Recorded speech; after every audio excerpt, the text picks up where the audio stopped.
140 अंग्रेज और इस समय 146 अंग्रेज बंगाल में नवाब से मिलने के लिए आए। किससे मिलने के लिए? तो इस समय क्या किया गया, ध्यान से समझिएगा सभी बच्चे, जितने भी है सभी लोग समझिएगा। अगर इसमें कहा जाए 146 अंग्रेजों को एक कमरे में बिठाया गया, एक कमरे में बिठाया गया सबको, और इस समय शाम का समय है, दिन में हालांकि आया है, कहा कि चलो ठीक है आकर के नवाब तुम लोगों से मिलेंगे। नवाब दिन भर नहीं आए, दिन भर उन लोगों को बिठाए रखे हुए केवल, समझ में आ रहा है कि नहीं आ रहा है? अब समय हो गया शाम का, किस समय? शाम का समय है, और अभी तक इन लोगों को यही तसल्ली दिया जा रहा है कि नवाब तुम लोगों से मिलने के लिए 146 अंग्रेज बैठा हुआ है।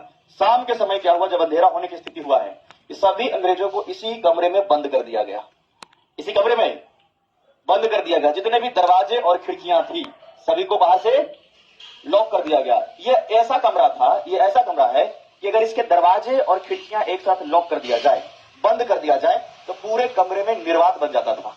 क्या बनता था? निर्वात समझते हो? वैक्यूम समझते हो?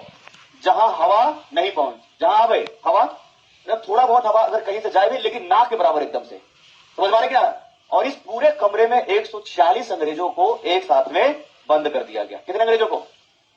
बाहर से ताला लगा दिया एकदम, समझ लो यही। अंदर सब पैक है और अंदर कमरा निर्वात है। अंदर कमरा रात भर इसी में बंद छोड़ दिया, रात भर। सुबह इसका गेट खोलता है, तो सुबह जब दरवाजा इसका खोला गया, 146 में से 123 अंग्रेज मर चुके थे। कितने? 146 में से कितने? 123 समाप्त हो गया। बाकी कितना बचा है? इसी में से एक व्यक्ति है और इसका नाम है हॉलवेल। इसका नाम क्या है?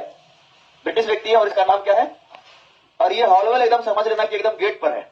जब गेट खोला गया सुबह, तो सुबह की स्थिति कैसी है? एकदम सांस नहीं आ रहा होगा बेचारा का एक साथ हम समझ आ रहे कि नहीं आ रहा है? एकदम मरने की स्थिति में नहीं।